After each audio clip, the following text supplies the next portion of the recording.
ಸ್ನೇಹಿತರೆ ನಮಸ್ಕಾರ, ನಾನು ರವೀಂದ್ರ ಜೋಶಿ. ಅಂತೂ ಇಂತೂ ನರೇಂದ್ರ ಮೋದಿಯವರು ಈ ಗಾಂಧಿ ಪರಿವಾರದವರನ್ನ ಊರು ಬಿಡಿಸುವ ಕಾರ್ಯದಲ್ಲಿ ಯಶಸ್ವಿಯಾಗಿದ್ದಾರೆ. ಏನು ಹಂಗಂದರೆ ನೋಡಿ, ಇಡೀ ರಾಷ್ಟ್ರದ ರಾಜಕಾರಣವನ್ನು ಈ ಗಾಂಧಿ ಪರಿವಾರದವರು, ನಕಲಿ ಗಾಂಧಿ ಪರಿವಾರದವರು ದಿಲ್ಲಿಯಿಂದಲೇ ನಿಭಾಯಿಸ್ತಾ ಇದ್ದರು. ಸೋನಿಯಾ ಗಾಂಧಿ ಇರಬಹುದು, ರಾಹುಲ್ ಗಾಂಧಿ, ಪ್ರಿಯಾಂಕಾ ವಾಡ್ರಾ ಈಗ ಸೇರಿಕೊಂಡಿದ್ದಾರೆ. ಇವರೆಲ್ಲರ ಕಾರ್ಯಕ್ಷೇತ್ರ, ಕೇಂದ್ರ ಕ್ಷೇತ್ರ ದಿಲ್ಲಿಯನ್ನು ಮಾಡಿಕೊಂಡಿದ್ದರು. ದೇಶದ ಬೇರೆ ಬೇರೆ ಭಾಗಗಳಿಂದ ರಾಜಕಾರಣಿಗಳು ಬರೋದು, ಅವ್ರ ಜೊತೆ ಮಾತುಕತೆಯನ್ನು ನಡೆಸೋದು, ಇಡೀ ದೇಶವನ್ನು ತಾವು ನಿಯಂತ್ರಿಸ್ತೀವಿ ಅನ್ನುವಂಥ ಭ್ರಮೆಯಲ್ಲಿರೋದು ಇವರ ಮನಸ್ಥಿತಿಯಾಗಿತ್ತು. ಒಬ್ಬರು ಈಗ ರಾಜ್ಯಸಭಾ ಸದಸ್ಯೆ ರಾಜಸ್ಥಾನದಿಂದ ಸೋನಿಯಾ ಗಾಂಧಿಯವರು, ರಾಹುಲ್ ಗಾಂಧಿ ರಾಯ್ಬರೇಲಿಯ ಸಂಸತ್ ಸದಸ್ಯ, ಪ್ರಿಯಾಂಕಾ ವಾಡ್ರಾ ಅಪರೂಪಕ್ಕೆ ಸಂಸತ್ ಸದಸ್ಯೆಯಾಗಿದ್ದಾರೆ ವಯನಾಡ್ ಕ್ಷೇತ್ರದಿಂದ. ಕಳೆದ 2 ದಶಕಗಳಿಂದ ಸಕ್ರಿಯ ರಾಜಕಾರಣದಲ್ಲಿ ಪಾಲ್ಗೊಳ್ಳಬೇಕು, ಚುನಾವಣಾ ರಾಜಕೀಯದಲ್ಲಿ ಅಂತ ಅಂದ್ಕೊಂಡವ್ರಿಗೆ ಕೊನೆಗೂ ಒಂದು ಅವಕಾಶ ಸಿಕ್ತು. ಯಾವಾಗ ರಾಹುಲ್ ಗಾಂಧಿ 2 ಕ್ಷೇತ್ರಗಳಲ್ಲಿ ಗೆಲ್ತಾರೋ, ಒಂದು ಕ್ಷೇತ್ರವನ್ನು ಬಿಟ್ಟು ಕೊಡಲೇಬೇಕಾದಂಥ ಅನಿವಾರ್ಯತೆ ಬಂದಾಗ ಬೇರೆ ಯಾರಿಗೂ ಕೊಡೋದು ಬದಲು ತನ್ನ ಸೋದರಿಗೆ ಕೊಡಬೇಕು ಅಂತ ಕೊಟ್ಟರು.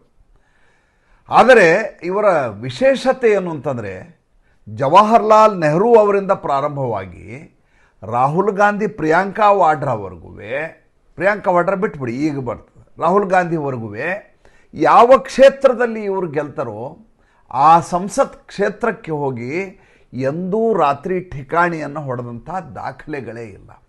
ಹೋಗಿ ವಾರಗಟ್ಟಲೆ ಕ್ಷೇತ್ರಗಳಲ್ಲಿ ಓಡಾಡದೆ, ಜನರ ಮಧ್ಯೆ ಅನುಸಂಧಾನ ಮಾಡದೆ, ಅವರ ಕಷ್ಟ ಸುಖಗಳನ್ನು ಕೇಳದೆ, ಅಭಿವೃದ್ಧಿ ಕೆಲಸ ಮಾಡದೆ, ಅಲ್ಲೇ ತಂಗಿ ಅಲ್ಲಿಯ ಜನರ ಜೊತೆ ಬೆರೆತೆ, ಈ ರೀತಿಯದಾದಂಥ ಯಾವುದೇ ರೀತಿಯದಾದಂಥ ಕುರುಹುಗಳು ನಿಮಗೆ ರಾಜಕೀಯದ ಪಡಸಾಲೆಯಲ್ಲಿ ಯಾವತ್ತೂ ದೊರಕೋದೇ ಇಲ್ಲ, ರಾಜಕೀಯದ ಇತಿಹಾಸದಲ್ಲಿ ದೊರಕೋದೇ ಇಲ್ಲ. ದುರ್ದೈವ ಅಂದರೆ ಈ ದೇಶದ ಜನ, ಅದು ವಿಶೇಷವಾಗಿ ಅಮೇಥಿ ಮತ್ತು ರಾಯ್ಬರೇಲಿಯಲ್ಲಿ ಈ ದೇಶವನ್ನು ಆಳುವ ಜನ ನಮ್ಮ ಕ್ಷೇತ್ರವನ್ನು ಪ್ರತಿನಿಧಿಸ್ತಾರೆ ಅನ್ನುವಂಥ ಏಕಮೇವ ಕಾರಣಕ್ಕೋಸ್ಕರ ಇವರು ತಮ್ಮ ಕ್ಷೇತ್ರಕ್ಕೆ ಬಾರದೇ ಹೋದರೂ ಕೂಡ, ಒಳ್ಳೆಯ ಅತಿಥಿಯಾಗಿ ಬೆಳಗ್ಗೆ ಬಂದು ಸಂಜೆ ಹೋದರೂ ಕೂಡ ಪದೇ ಪದೇ ಪದೇ ಪದೇ ಇವರನ್ನು ಆಯ್ಕೆ ಮಾಡ್ತಾಯಿದ್ರು. ಒಂದು ಬಾರಿ ಮಾತ್ರ ಅಮೇಠಿಯಲ್ಲಿ ಸ್ಮೃತಿ ಇರಾನಿ ರಾಹುಲ್ ಗಾಂಧಿಯನ್ನು ಸೋಲಿಸ್ತಾರೆ. ಆವಾಗ ಸೋಲು ಅಂದರೆ ಏನು ಅಂತ ಇವರಿಗೆ ಗೊತ್ತಾಗತ್ತೆ. ಇದರ ಹಿಂದೆ ಸಂಜಯ್ ಗಾಂಧಿಗೂ ಇದೇ ರೀತಿಯ ಏಟಾಗಿರುತ್ತೆ. ಹಿಂದೆ ಸಂಜಯ್ ಗಾಂಧಿ, ನಂತರ ರಾಹುಲ್ ಗಾಂಧಿ ಇಬ್ಬರು ಅಮೇಠಿಯಿಂದ ಸೋತಂಥ ಲೆಕ್ಕಕ್ಕೆ ಬರ್ತಾರೆ. ಆವಾಗ ಒಂದು ಮಾತನ್ನು ಹೇಳ್ತಾರೆ ರಾಹುಲ್ ಗಾಂಧಿ, ಇನ್ನು ನಾನು ಅಮೇಥಿ ಕಡೆ ತಲೆಯನ್ನಿಟ್ಟು ಕೂಡ ಮಲಗೋದಿಲ್ಲ ಅಂತ ಹೇಳ್ತಾರೆ. ಹಾಗೆ ನೋಡಿದರೆ ಸ್ಮೃತಿ ಇರಾನಿ ಕೂಡ ಒಂದು ಅವಧಿಗೆ ಸೋತಂಥವರೇ.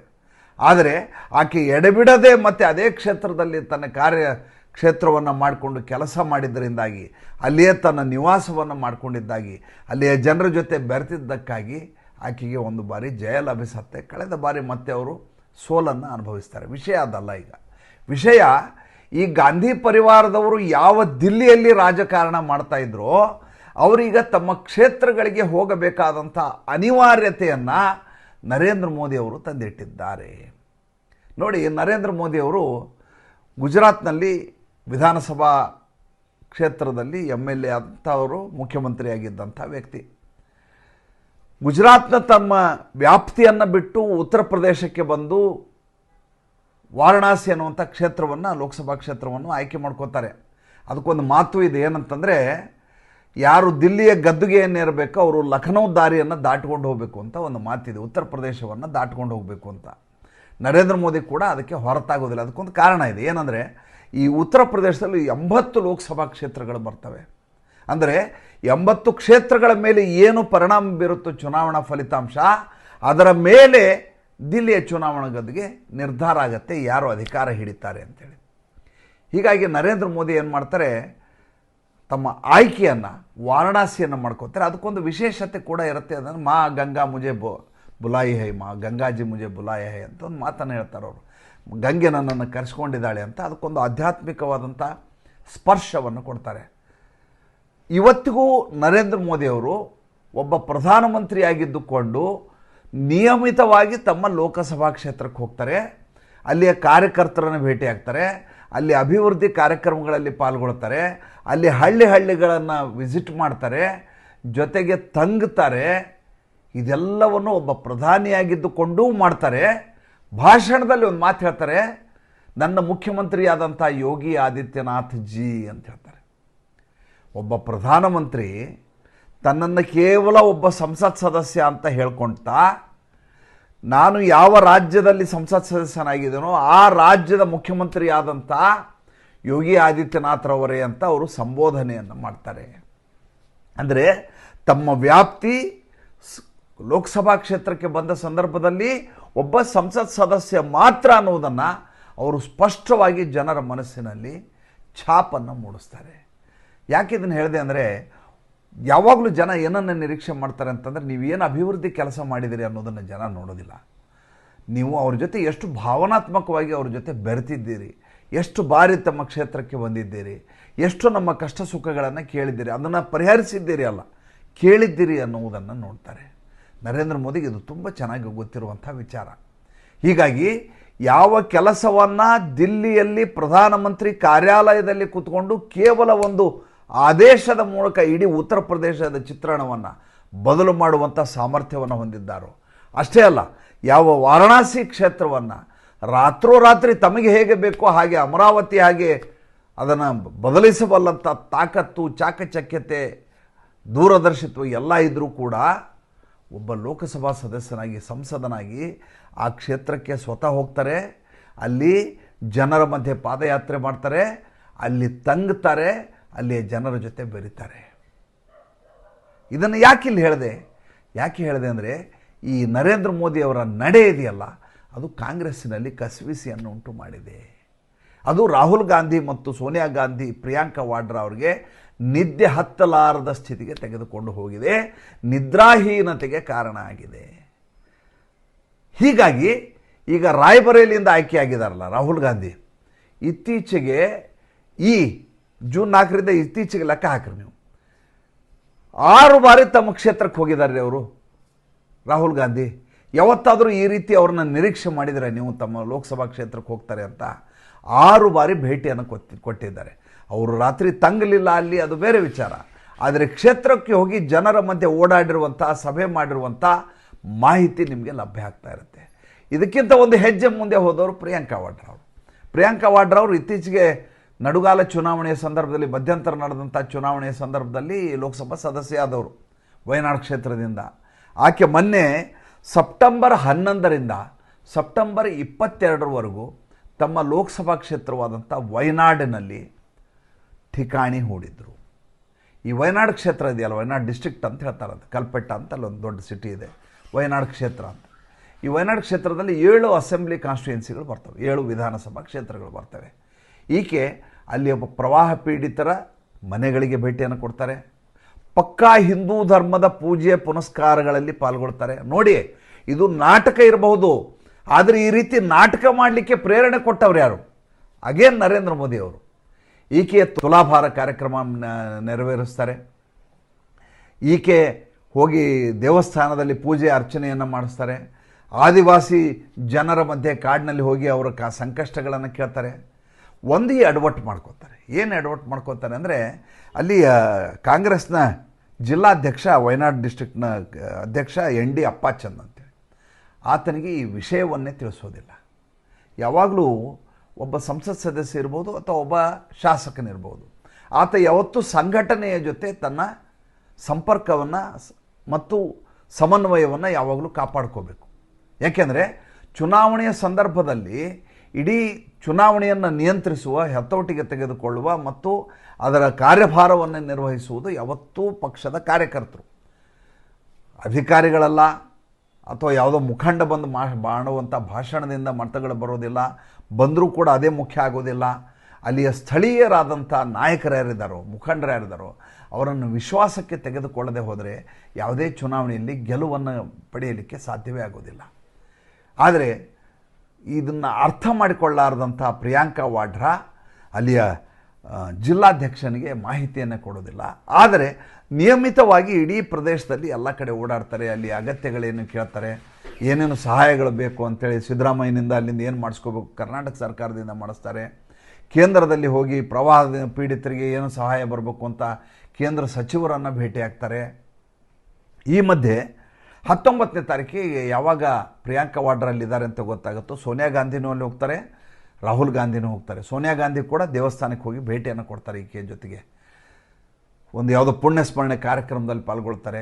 ನೀವು ನೋಡಿ, ಇದನ್ನು ಎಲ್ಲಿಯೂ ಕೂಡ ರಾಷ್ಟ್ರೀಯ ವಾಹಿನಿಯಲ್ಲಿ ದೊಡ್ಡ ಮಟ್ಟದಲ್ಲಿ ಬಿಂಬಿತ ಮಾಡೇ ಇಲ್ಲ ಎಲ್ಲಿಯೂ. ಅದಕ್ಕೆ ಕಾರಣ ಇದೆ. ಕಾರಣ ಏನಪ್ಪ ಅಂದರೆ 2026ರಲ್ಲಿ ಅಲ್ಲಿ ಕೇರಳದಲ್ಲಿ ಚುನಾವಣೆ ಇದೆ. ಪಿಣರಾಯಿ ವಿಜಯನ್ ಸರ್ಕಾರ 2 ಬಾರಿ ಆಯ್ಕೆಯಾಗಿದೆ ಅಲ್ಲಿ, ಲೆಫ್ಟ್ ಸರ್ಕಾರ. ಈ ಬಾರಿ ಕಾಂಗ್ರೆಸ್ ಹೇಗಾದರೂ ಮಾಡಿ ಅಧಿಕಾರದ ಗದ್ದುಗೆ ಏನು ಹಿಡಬೇಕು ಅನ್ನುವಂಥ ಪ್ರಯತ್ನ ಮಾಡ್ತಾ ಇದೆ. KC ವೇಣುಗೋಪಾಲ್ ಇನ್ನಿಲ್ಲದ ಹಾಗೆ ಬಕೆಟ್ ಹಿಡ್ಕೊಂಡು ತಾನು ಮುಖ್ಯಮಂತ್ರಿ ಅಭ್ಯರ್ಥಿ ಅಂತ ಬಿಂಬಿಸಬೇಕು ಅಂತ ರಾಹುಲ್ ಗಾಂಧಿಯವರ ಹಿಂದೆ ಮುಂದೆ ಓಡಾಡ್ತಾ ಇದ್ದಾರೆ. ಈಗ 2 ಬಾರಿ ಈಗಾಗಲೇ ತಮ್ಮ ಅಧಿಕಾರವನ್ನು ಕಳ್ಕೊಂಡಂಥ ಕಾಂಗ್ರೆಸ್ಸು ವಾಪಸ್ ಅಲ್ಲಿ ತಮ್ಮ ಫುಟ್ ಪ್ರಿಂಟನ್ನು ಉಳಿಸಬೇಕಾದಂಥ ಅಗತ್ಯತೆ ಇದೆ. ಹೀಗಾಗಿ ಪ್ರಾದೇಶಿಕವಾಗಿ ಅತಿ ಹೆಚ್ಚು ಪ್ರಚಾರವನ್ನು ಸೋನಿಯಾ ಗಾಂಧಿ ಭೇಟಿಯ ಸಂದರ್ಭದಲ್ಲಿ ಮಾಡಲಾಗಿದೆ. ಪ್ರಿಯಾಂಕಾ ವಾಡ್ರಾ ಅವರ ಭೇಟಿಯನ್ನು ಭಾಳ ದೊಡ್ಡ ಮಟ್ಟದಲ್ಲಿ ಪ್ರಾದೇಶಿಕವಾಗಿ ಬಿಂಬಿಸಲಾಗಿದೆ. ಈ ಹಿಂದೆ ಇದೇ ಪ್ರಿಯಾಂಕಾ ವಾಡ್ರಾ ಹಿಮಾಚಲ ಪ್ರದೇಶದಲ್ಲಿ ಚುನಾವಣೆ ನಡೆದ ಸಂದರ್ಭದಲ್ಲಿ ಬಾಯಿಗೆ ಬಂದ ಹಾಗೆ ಆಶ್ವಾಸನೆಗಳನ್ನು ಕೊಟ್ಟರು. ಕೊನೆಗೆ ಅಲ್ಲಿಯ ಸರ್ಕಾರ ಯಾವ ಸ್ಥಿತಿಗೆ ಬಂತು ಅಂದರೆ, ಮನೆಯಲ್ಲಿ ಎಷ್ಟು ಸಂಡಾಸ್ಗಳಿದ್ದಾವೆ ಅದರ ಮೇಲೆ ನಾವು ಕರವನ್ನು ಹಾಕ್ತೀವಿ ಅನ್ನುವಂಥ ಪರಿಸ್ಥಿತಿಗೆ ಬಂದು ನಿಂತೀವಿ. MLAಗಳಿಗೆ ಸಂಬಳ ಕೊಡಲಿಲ್ಲ. ಹಿಮಾಚಲ ಪ್ರದೇಶದ ಕುರಿತು ನಾನು ಈಗಾಗಲೇ ಬೇಕಾದಷ್ಟು ಸಲ ತಮಗೆ ಹೇಳಿದ್ದೀನಿ. ಆದರೆ ಅಲ್ಲಿ ಒಂದು ಫಾರ್ಮ್ ಹೌಸ್ ಇದೆ ಹಿಮಾಚಲ ಪ್ರದೇಶದಲ್ಲಿ. ಅಲ್ಲಿ ತನ್ನ ತಾಯಿಯ ಆರೋಗ್ಯ ಸರಿ ಹೋಗುತ್ತೆ ಅಂತ ಆ ಫಾರ್ಮ್ ಹೌಸ್ನಲ್ಲಿ ಸೋನಿಯಾ ಗಾಂಧಿ ಅವರನ್ನು ಉಳಿಸಿ ತಾನು ಚುನಾವಣಾ ಯಾತ್ರೆಯಲ್ಲಿ ಪಾಲ್ಗೊಂಡಿದ್ದರು.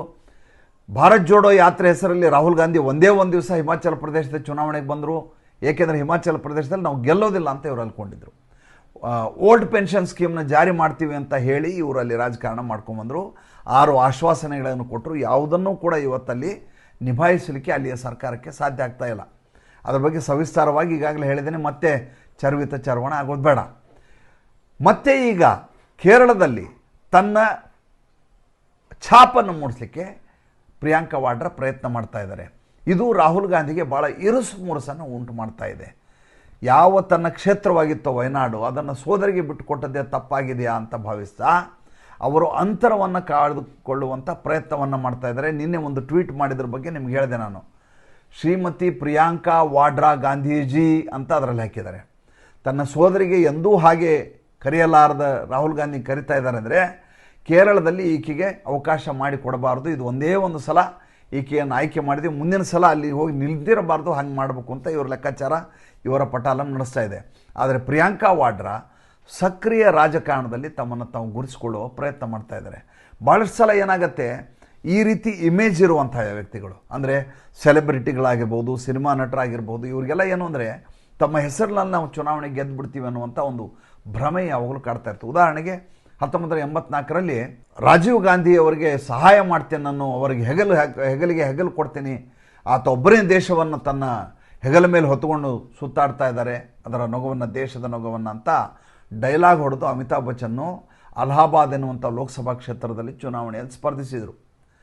ಈಗ ಅದು ಪ್ರಯಾಗರಾಜ್ ಆಗಿದೆ. ಅಲ್ಲಿ ಅತ್ಯಂತ ಜನಪ್ರಿಯವಾದಂಥ ಮತ್ತು ಜನರ ಮಧ್ಯೆ ಬೆರೆತು ಎಲ್ಲ ಕೆಲಸಗಳನ್ನ ಮಾಡಿಕೊಡ್ತಾ ಇದ್ದಂಥ ಹೇಮಾವತಿ ನಂದನ್ ಬಹುಗುಣ ಅನ್ನುವಂಥ ಒಬ್ಬ ಕ್ಯಾಂಡಿಡೇಟ್ ಇದ್ದರು. ಸಿನಿಮಾ ಸ್ಟಾರ್ ಅನ್ನುವಂಥ ಕಾರಣಕ್ಕೋಸ್ಕರ ಹೇಮಾವತಿ ನಂದನ್ ಬಹುಗುಣ ಎನ್ನುವಂಥ ಒಬ್ಬ ಕಸುಬುದಾರ ರಾಜಕಾರಣಿಯನ್ನು, ಮುತ್ಸದಿಯನ್ನು, ಮುಖಂಡನನ್ನು ಲಕ್ಷಾಂತರ ಓಟ್ಗಳಿಂದ ಸೋಲಿಸಿಬಿಡ್ತಾರೆ ಅಮಿತಾಬ್ ಬಚ್ಚನ್ ಅವರು. ಆದರೆ ಒಂದೇ ಒಂದು ಬಾರಿ ತಮ್ಮ ಕ್ಷೇತ್ರಕ್ಕೆ ಹೋಗೋದಿಲ್ಲ. ಯಾವ ಅಲಹಾಬಾದ್ನಲ್ಲಿ ಈತನ ವಿದ್ಯಾಭ್ಯಾಸ ಆಯಿತೋ, ಯಾವ ಅಲಹಾಬಾದ್ನಲ್ಲಿ ಈತನ ತಂದೆ ತಾಯಿಗಳ ಬೇರುಗಳಿದ್ವೋ ಅಂಥ ಅಲಹಾಬಾದ್ ಜೊತೆ ಸಂಪರ್ಕವನ್ನೇ ಅಮಿತಾಬ್ ಬಚ್ಚನ್ ಇಟ್ಕೊಳ್ಳೋದಿಲ್ಲ. ಮುಂದೆ ಆತನ ಮೇಲೆ ಬೋಫೋರ್ಸ್ ಹಗರಣ ಬರುತ್ತೆ. ಬಂದಮೇಲೆ ಆತ ರಾಜಕೀಯದಿಂದ ಹೊರಗಡೆ ಬರ್ತಾರೆ, ರಾಜೀನಾಮೆ ಕೊಡ್ತಾರೆ, ರಾಜಕಾರಣ ನನ್ನ ಕಪ್ ಆಫ್ ಟೀ ಅಲ್ಲ ಅಂತ ಹೇಳ್ತಾರೆ. ಇದೇ ರೀತಿ ಹಲವಾರು ರಾಜಕಾರಣಿಗಳು ಕೇವಲ ತಮ್ಮ ಜನಪ್ರಿಯತೆಯನ್ನು ಕಾರಣಕ್ಕೋಸ್ಕರ ಗೆದ್ದಿದ್ದೀನಿ ಅಂತ ಭ್ರಮಿಸ್ತಾ ಕ್ಷೇತ್ರಕ್ಕೆ ಹೋಗೋದಿಲ್ಲ. ಆದರೆ ನರೇಂದ್ರ ಮೋದಿ ಅಂಥ ಪ್ರಭಾವಿ ರಾಜಕಾರಣಿ ಕೂಡ ತನ್ನ ಕ್ಷೇತ್ರವನ್ನು ಮರೆಯೋದಿಲ್ಲ. ಇದನ್ನು ನೋಡಿ ದಿಕ್ಕೆಟ್ಟಂಥ ಪ್ರಿಯಾಂಕಾ ವಾಡ್ರಾ ಥರದವರು ತಮ್ಮ ಕ್ಷೇತ್ರಕ್ಕೆ ಹೋಗುವುದು ಅನಿವಾರ್ಯವಾದಂಥ ಸ್ಥಿತಿ ಬಂದು ನಿಂತಿದೆ. ಮತ್ತು ಮುಂದಿನ ಸಂಚಿಕೆಯಲ್ಲಿ ಹೊಸ ವಿಷಯದೊಂದಿಗೆ ಬರ್ತೀನಿ. ಸಂಚಿಕೆ ಇಷ್ಟ ಆಗಿದ್ದರೆ ಲೈಕ್ ಮಾಡಿ, ಫಾಲೋ ಮಾಡಿ, ಶೇರ್ ಮಾಡಿ. ದಯವಿಟ್ಟು ನಮ್ಮ ಮುಕ್ತ ಪತ್ರಿಕೋದ್ಯಮಕ್ಕೆ ಆರ್ಥಿಕವಾಗಿ ಬೆಂಗಾವಲಾಗಿ ನಮಸ್ಕಾರ.